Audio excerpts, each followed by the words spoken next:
Lunedì 2 giugno, Santi Marcellino e Pietro. È il 153esimo giorno dall'inizio dell'anno e ne mancano 212 al termine. Il sole sorge alle 5:25 e tramonta alle 20:53.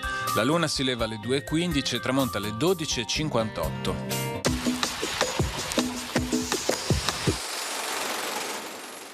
Michelangelo Buonarroti presenta il progetto per la ricostruzione della cattedrale di Padova.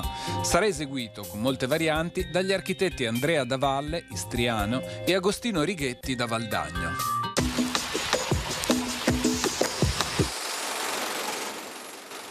Le previsioni per domani.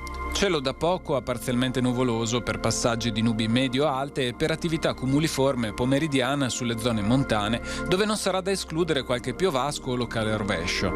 Le temperature minime subiranno contenute variazioni di carattere locale. Le massime aumenteranno.